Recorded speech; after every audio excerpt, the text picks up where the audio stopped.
Hello friends, how are you? कैसे हैं आप सब लोग? दोस्तों, आज हम आपको एक नया वीडियो में सिखाने की कोशिश करेंगे स्टॉक मार्केट में लॉन्गर टर्म के पॉइंट ऑफ व्यू से स्टॉक्स का सिलेक्शन कैसे करते हैं। किसी भी स्टॉक को अगर हमने लेना है long term point of view से, तो उसको हम कैसे फाइंड आउट करें कि इसका ये स्टॉक लंबे टाइम के लिए बढ़ेगा। उस पर कौन से ऐसे पैरामीटर्स हमको देखने चाहिए कि उस स्टॉक्स को हम अपने पोर्टफोलियो में शामिल कर लें। तो इसमें टेक्नो फंडा दो पॉइंट्स होते हैं, एक टेक्निकली और एक फंडामेंटली। तो दोनों को हमने साथ में रखना है। याद रखना, स्टॉक्स टेक्निकल के बगैर फंडामेंटल अधूरा है, फंडामेंटल के बगैर टेक्निकल अधूरा है। तो दोनों का इसमें मेल रहता है। दोनों के सहयोग से ही हमें टेक्नो फंडा स्टॉक्स का सिलेक्शन करते हैं। कोई भी स्टॉक हो, चाहे वो ब्लू चिप का हो, स्मॉल कैप है, मिड कैप है, लार्ज कैप है, अगर आप उसको सिलेक्शन कर रहे हैं उसका, तो आपने उसका फंडामेंटल तो देखना ही है, analysis that is compulsory. But apart from looking forward fundamental, आपको टेक्निकल भी एक बार देखना पड़ेगा। सो टेक्निकली आपको अगर वो स्ट्रांग लग रहा है, टेक्निकल ब्रेकआउट लग रहा है, या टेक्निकली कहीं पर ऐसे जोन के अंदर खड़ा है, चाहे वो बेरिश जोन हो, चाहे वो गोल्डन जोन हो, उसका गोल्डन क्रॉसओवर जोन हो, तो ऐसे लेवल्स पे हम उसको एनालिसिस कर सकते हैं। फंडामेंटली हमको समझना है कि उसका क्या ग्रोथ है, ईयर ऑन ईयर उसने क्या ग्रोथ किया, और क्वार्टर ऑन क्वार्टर उसने क्या ग्रोथ किया, डिविडेंड कितना दिया, बोनस कितना दिया, कैश रिच कंपनी कितनी है, कैश इन हैंड कितना है, डेट कितना है उसके ऊपर, और ROE, ये सारे उसके लेवल पॉइंट्स क्या क्या हैं। और सबसे बड़ा इंपॉर्टेंट होता है बुक वैल्यू। क्या काउंटर, क्या स्टॉक्स करंटली अपने बुक वैल्यू प्राइस से कहाँ चल रहा है, किस लेवल पर ट्रेड कर रहा है, कितने मल्टीपल में ट्रेड कर रहा है। तो ये सारे पॉइंट्स में हम आज एनालिसिस करने वाले हैं। बहुत शॉर्ट छोटा सा वीडियो होगा, और जल्दी से कोशिश करूँगा कि मैं कैसे सर्च करता हूँ किसी भी स्टॉक्स को अपने पोर्टफोलियो में लेने से पहले, क्या क्या चीज़ें देखता हूँ, सो दैट आप लोगों को भी एक बार आइडिया लग जाएगा और आप उसमें बैक टेस्ट कर सकते हैं, पेपर टेस्ट कर सकते हैं, और अपने पोर्टफोलियो में अगर अच्छा लगे तो स्टॉक्स को बाय कर सकते हैं। तो जो मैं बेसिकली देखता हूँ चीज़ों को, मेरा जो देखने का तरीका है, तो मैं तो फंडामेंटली पहले चीज़ को एनालिसिस करता हूँ। फंडामेंटली वो कितना स्ट्रांग है, फेस वैल्यू मैंने देखना सबसे पहले उसका, उस काउंटर का फेस वैल्यू कितना है।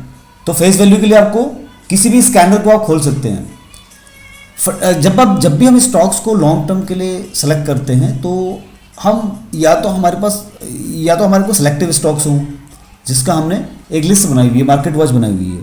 उन मार्केट वॉच के अंदर ही हम अपने सेलेक्टिव स्टॉक्स को देखें और उसी के बारे में एनालिसिस करें, या फिर हम कोई स्कैनर यूज़ कर लें। मार्केट में बहुत सारे स्कैनर्स हैं जो फ्री ऑफ कॉस्ट हैं। आपका जो ब्रोकर है, उस ब्रोकर के पास भी उसके मोबाइल एप्लीकेशन खोलेंगे तो वहाँ पर भी उसका स्कैनर होता है। तो वहाँ पर भी आप स्कैनर के अंदर आप फिट कर सकते हैं कोई पर्टिकुलर स्टॉक अगर आपके पास है। अदरवाइज जो स्कैनर होता है वो आपको बताता रहता है कि आपको क्या लेना है। फॉर एग्जाम्पल, हमने रिलायंस लेना है, रिलायंस को हमने रिसर्च करना है। रिलायंस इंडस्ट्री हम देख लेते हैं। रिलायंस इंडस्ट्री अगर हमने देखा, रिलायंस इंडस्ट्री,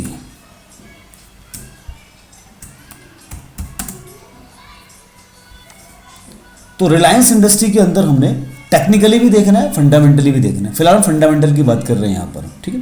तो हमने क्या देखना है, मैं क्या देख रहा हूँ, फेस वैल्यू क्या है, उसकी फेस वैल्यू कितनी है। तो फेस वैल्यू देखना बहुत ज़रूरी है। अगर 10 रुपये की फेस वैल्यू है, देन इट इज़ गुड। वो हम उसमें सोच सकते हैं कि अच्छा शेयर है, इसको लेकर रखा जा सकता है। मार्केट कैप ऑफकोर्स आपको देखनी है, और कितनी मार्केट कैप है उसकी है। स्टॉक प्राइस टू अर्निंग क्या चल रहा है उसका, पी रेशियो कितना है, 30, इसका 30 है। तो आपको समझना है ROC को भी आपने समझना है कि उसका ROC कितना है, रिटर्न ऑन कैपिटल एम्प्लॉयमेंट।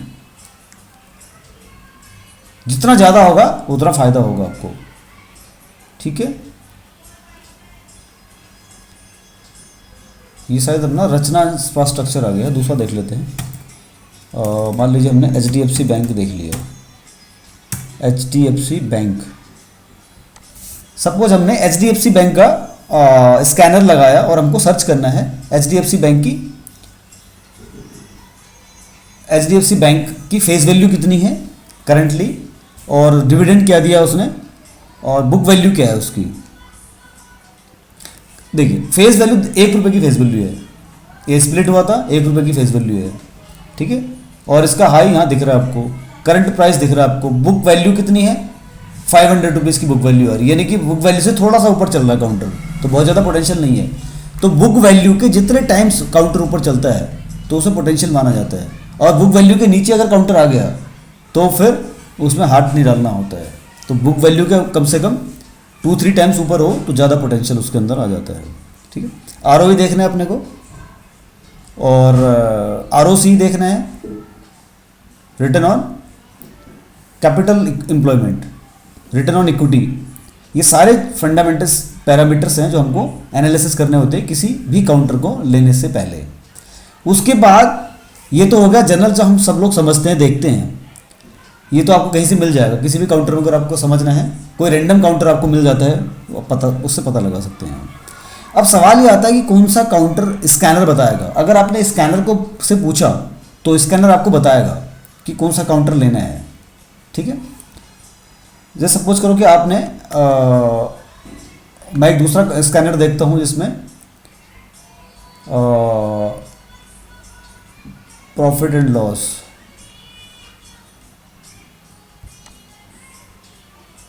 ये स्कैनर मैंने देखा, इससे मुझे क्या दिख रहा है, लो ऑन 10 ईयर्स एवरेज अर्निंग। ये हमारा एक क्लू हो सकता है स्टॉक्स को फाइंड आउट करने के लिए कि कौन सा ऐसा काउंटर है जहां पर इसमें जो है लो ऑन 10 ईयर्स एवरेज अर्निंग, 10 साल के नीचे की एवरेज चल रही है, ठीक है। उसके बाद डेट रिडक्शन कहाँ पर ज़्यादा हो रहा है, कौन से काउंटर में ज़्यादा हो रहा है। FIIs की बाइंग, बहुत ही इंपॉर्टेंट एक लाइन होगी, FIIs की बाइंग।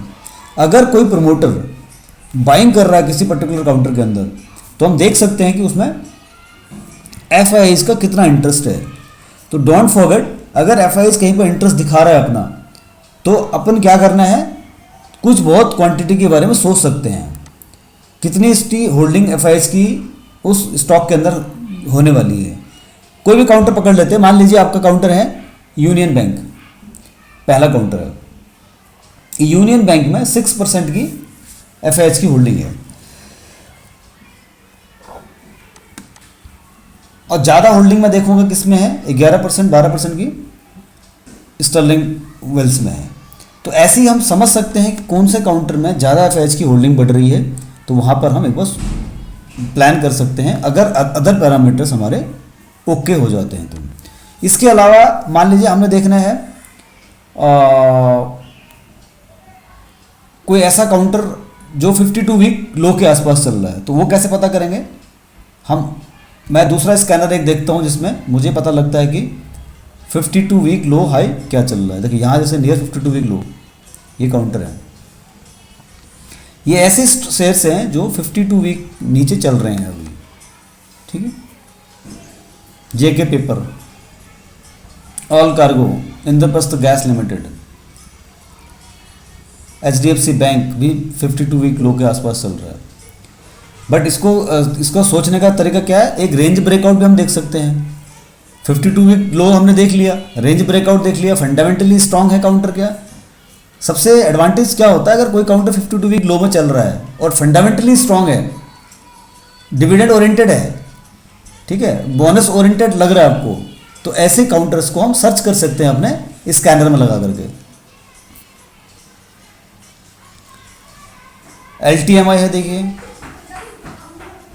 तो बजाज है, तो ऐसे काउंटर्स को हम एक बार एनालिसिस कर सकते हैं। उसके बाद रेंज ब्रेकआउट हम टेक्निकली बात करेंगे, पहले फंडामेंटल की बात कर लेते हैं। तो फंडामेंटल में एक होता है गोल्डन क्रॉसओवर। गोल्डन क्रॉसओवर का मतलब हो गया 52 वीक 200 EMA 52 EMA से काउंटर ऊपर चल रहा हो, तो ऐसे काउंटर्स का भी हम एक बार देख सकते हैं कि गोल्डन ईएमए, गोल्डन क्रॉसओवर के आसपास कौन सा काउंटर चल रहा है। देखिए मैं आपको समझाने की कोशिश करता हूँ। जैसे ये तो लो हमने समझ लिया, अब हम समझने की कोशिश करते हैं 52 वीक हाई के आसपास कौन सा चल रहा है। 52 week high golden fundamental, golden crossover भी एक बहुत बेहतरीन टूल है जिससे हम समझ सकते हैं कि 50 डेज डीएमए और 200 डीएमए के काउंटर आसपास चल रहा है। उस स्टॉक के अंदर हम एक बार सोच सकते हैं। स्कैनर आपका कितना आपको सटीक एक्यूरेसी दे रहा है, बट आपको अपना माइंड भी उसके अंदर यूज़ करना है। वो मैं आपको बाद में बताऊंगा उस पॉइंट को कि आपको अपना जो असेसमेंट है वो कितनी यूज़ करनी है उसके अंदर। जैसे इसने बताया गोल्डन क्रॉसओवर, ये देखिए एक गोल्डन क्रॉसओवर कौन सा आ रहा है, एक क्रिस्टल इंटीग्रेट आ रहा है, एक राहुल मर्चेंट करके आ रहा है, ये काउंटर है, इसमें आ रहा है। इसका 50 गोल्डन जोन का हम कोशिश करते हैं समझने की क्या है गोल्डन जोन। यहां हम समझेंगे ये 1 ईयर में ये काउंटर है। देखिए ये से दिखाया, क्या क्या दिखाया इसने, 50 डीएमए और 200 डीएमए से ऊपर चल रहा है गोल्डन क्रॉसओवर। तो हम एक बार इसका और भी टूल्स को यूज करके इसको एनालिसिस कर सकते हैं। फेस वैल्यू भी 10 रुपये की है और बुक वैल्यू शेयर नहीं कर रखी है, करंट प्राइस 758 है। तो ऐसे ही हम काउंटर्स को 1000 करोड़ की मार्केट कैप है, बहुत छोटी कंपनी है, हाथ नहीं लगाना ऐसे काउंटर पे। तो ऐसे हम गोल्डन क्रॉसओवर अगर आपका स्कैनर देता है, कोई सॉलिड चीज़ बताता है आपको, तो आप एक बार सोच समझ देख सकते हैं उसको कि आगे वो क्या बताने वाला है। उसके अलावा हम क्या देखेंगे, एक हमने देखा golden crossover, price volume action. जैसे ये प्राइस वॉल्यूम, ज़्यादा वॉल्यूम कहाँ हो रहा है, काउंटर में एक्टिविटी क्या हो रही है, वो हम इससे फाइंड आउट कर सकते हैं और आपका जो फेवरेट काउंटर होगा उसको हम उठा सकते हैं। ठीक है, उसके अलावा 52 वीक हाई लो बता दिया आपको। RSI ओवरसोल्ड वो हम देख लेते हैं, RSI ओवरसोल्ड में कौन कौन से आते हैं। ये सब चीज़ें फंडामेंटल चीज़ें हो गई। इसके अलावा अब हमें समझना है टेक्निकली में क्या होगा, चार्ट खोलना है हमने, और जो भी टूल्स हम यूज कर रहे हैं चार्ट में, जो टूल्स हम यूज करते हैं, जैसे हमने EMA लगा लिया या हमने रेंज ब्रेकआउट चार्ट लगा लिया, प्राइस एक्शन को हम समझ लें। फॉर एग्जांपल एक काउंटर पकड़ लेते हैं, Indus tower, IndusInd bank, Indus tower है, ठीक है, इंडस टावर को देख लेते हैं एक बार। मान लीजिए ये फुलफिल कर रहा है कंडीशंस को, तो इसके बाद हम एक रेंज ब्रेकआउट देख लेंगे इसकी, रेंज ब्रेकआउट से ऊपर तो नहीं चल रहा है। ये 15 मिनट्स का चार्ट है, मार्च के महीने का चार्ट है, ये दिख रहा है आपको, मार्च के महीने का चार्ट है। तो इसने रेंज ब्रेकआउट किया है, क्लियर रेंज ब्रेकआउट दिख रहा है इसमें, इस लेवल से, ठीक है, यहां से रेंज ब्रेकआउट दी है, बाजार काउंटर ऊपर चल रहा है। तो हम अगर ऐसा कोई काउंटर दिख रहा है टेक्निकली, तो उसके अंदर हम ये चीज़ें इंप्लीमेंट कर सकते हैं अगर अदर पैरामीटर्स हमारे मैच कर रहे हैं तो रेंज ब्रेकआउट टेक्निकली हम समझ सकते हैं, इसको उस पर यूज कर सकते हैं। उसके अलावा कोई डिविडेंड की डेट आने वाली है, कोई बोनस की डेट आने वाली है, अनाउंसमेंट होने वाली है स्टॉक्स के ऊपर, ईयर ऑन ईयर उसका रिजल्ट कैसा रहा, क्वार्टरली रिजल्ट कैसा रहा, उसमें और चीज़ें समझनी है आपको, 1-to-1 काउंटर को समझनी है।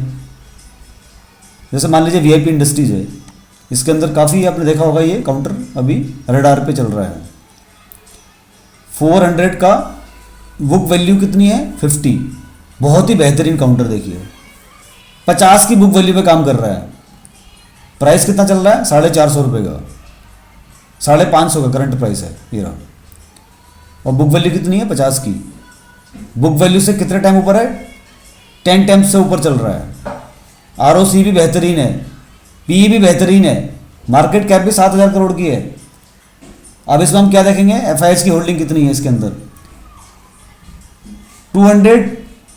52 डेज मूविंग एवरेज के आसपास काउंटर आने की कोशिश कर रहा है। ठीक है, बहुत बेहतरीन है, इसको एक बार वैसे भी देख सकते हैं। इसके अलावा इस पर हम देख लेंगे भाई एफ की कितनी होल्डिंग है, नेट प्रॉफिट कितना है, 7% का नेट प्रॉफिट आ रहा है इसका, ईपीएस कितना है, और इसके अंदर देखिए return on equity last 3 years में 8%, लास्ट ईयर में 29% है। तो ये काउंटर हम ऐसे समझ सकते हैं कि कौन कौन से पैरामीटर्स मैच कर रहा है इसके ऊपर। एफ की होल्डिंग हम देख सकते हैं कितनी है, 2.97, 2021 में 2.97 थी, अभी कितनी है दिसंबर 2023 में। यानी कि एफ जो है कंटिन्यूसली अपनी होल्डिंग बढ़ा रहे हैं इसके ऊपर। 2021 से लेकर के 23 तक, दिसंबर तक का डाटा है, 7.5% की होल्डिंग बढ़ा ली है। 9% तक गए थे बढ़ाते बढ़ाते। तो जब प्रमोटर होल्डिंग बढ़ रही है, एफ की होल्डिंग बढ़ रही है, डी की एक्टिविटी बढ़ रही है, तो हम सोच सकते हैं कि counter longer term point of view से अच्छा है। तो ये बहुत सारी चीज़ें हैं। पैट एक बहुत इंपॉर्टेंट चीज़ है, पैट जो मैं बताना भूल गया था फंडामेंटल के अंदर, प्रॉफिट आफ्टर टैक्स, ये भी एक पॉइंट इंपॉर्टेंट रहेगा, उसको हम स्कैनर में लगा करके समझ सकते हैं, या 1 to 1, 1 by 1 कोई काउंटर आपका फेवरेट है उससे हम एनालिसिस कर सकते हैं। तो टेक्निकली और भी सारी चीज़ें हैं। टेक्निकली आपको 52 डेज लो के आसपास खड़ा है या हाई के आसपास खड़ा है, वो भी हम एक एनालिसिस कर सकते हैं। कोई इंडिकेटर हम पर्टिकुलर लगाना चाह रहे हैं, मान लीजिए कोई हमने, हमारा को longer term point of view से काउंटर को सेलेक्ट करना है और कोई इंडिकेटर लगाना है, तो मोस्टली जो इंडिकेटर होते हैं वो ईएमए ही होता है। ईएमए के अलावा अगर आपको कोई दूसरा लगाना है, मान लीजिए आपको वीवैप लगाना है, वीवैप, तो वीवैप के हिसाब से भी आप एक आइडिया लगा सकते हैं कि वीवैप से काउंटर ऊपर चल रहा है या नीचे चल रहा है।